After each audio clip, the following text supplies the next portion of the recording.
10% discount on all radio advertisements only for a limited time. To advertise, contact us on 225-8465 or 226-7455 or email us at kaieteurradioads@gmail.com. You can even visit our office at 24 Saffron Street, Charlestown, Georgetown. Kaieteur Radio, covering you from coast to coast.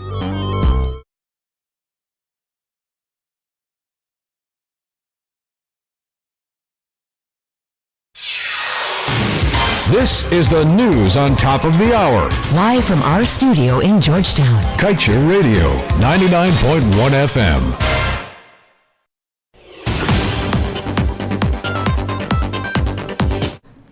Good evening, my name is Amrita Koshal and this is your nightly newscast.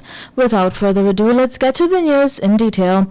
ExxonMobil has started producing oil at its second offshore oil development in the Stabroek block, the Liza 2 development. However, the operator has allegedly violated the permit by commencing the pumping of Guyana's oil without first giving assurance that it will cover costs beyond the insurance offered by its subsidiary ESSO.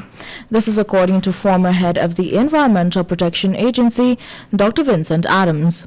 To this end, he concluded that Exxon's $2 billion insurance must be seen as a hoax, as it is nothing short of a distraction from the company's non-compliance with the Liza 2 permit.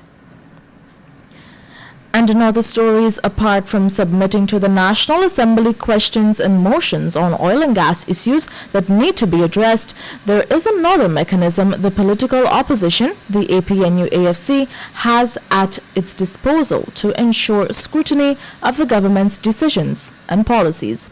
This mechanism pertains to two key standing committees of the House that have not examined a single decision or policy ever executed by the PPPC government since the 12th Parliament was opened on September 1st, 2020.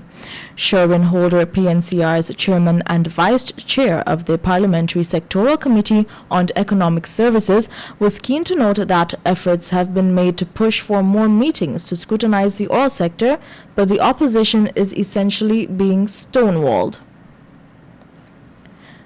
And we now tell you civil society group Policy Forum Guyana has again called out the Irfan Ali-led government for what it says is the administration's role in shrinking public voices by not involving them in important policy-making bodies and decision-making. The body cited what it said is a deliberate act by the government to weaken the role of civil organizations and individuals by media attacks. The local group said in a public missive that civil space in Guyana is shrinking, and one way that is happening is with the quote-unquote exclusion of civil society from policy-making bodies such as the EPA, Natural Resource Fund, statutory commissions, and boards. Policy Forum Guyana highlighted that in keeping civil society at bay, there seems to be an acceleration of the state-owned media agencies from information outlets into organs of party-directed public relations that are mobilized against civil society. And moving on, the debate regarding Guyana's local content law and whether such a provision is in harmony with obligations under the revised Treaty of Chaguaramas continues to attract commentary.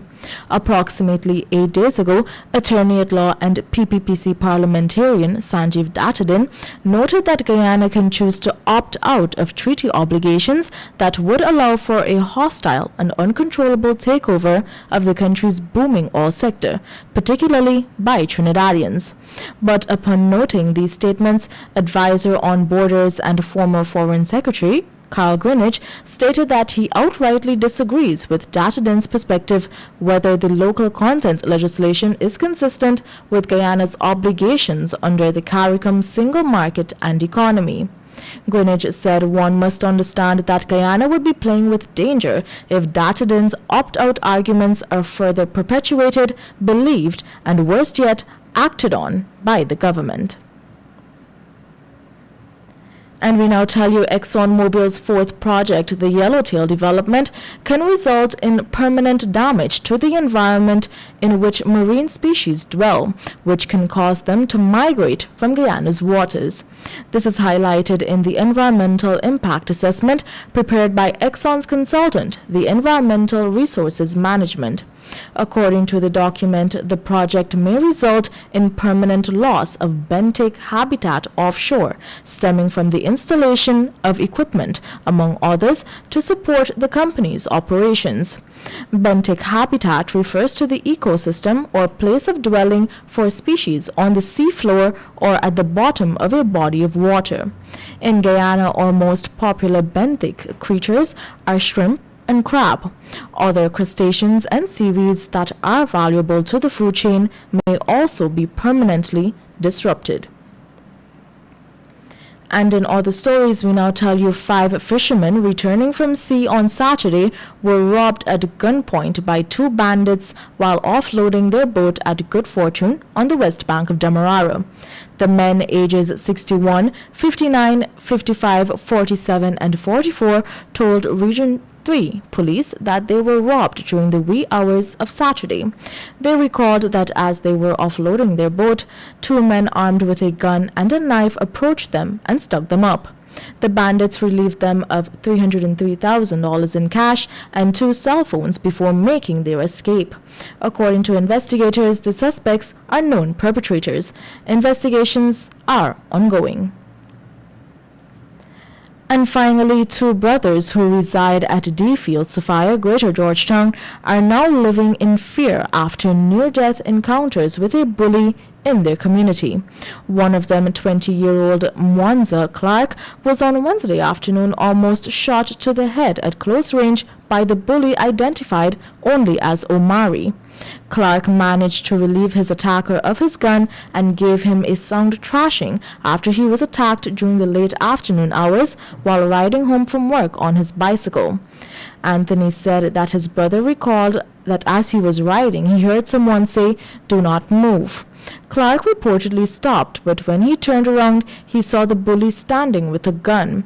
Clark's encounter with the gunman was captured by CCTV cameras mounted on a nearby building and was later uploaded to Facebook.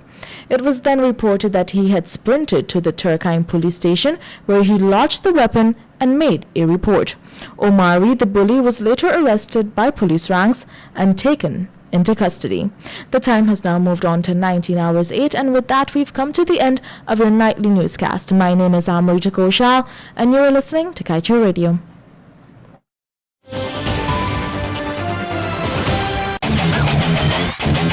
Want value for your advertising dollar? Then place your ads on Kaieteur Radio's newscasts. Streamed live on 6 different mediums, reaching hundreds of thousands. Advertise today and watch your dollar grow. Call us on 225-8465 or 226-8210.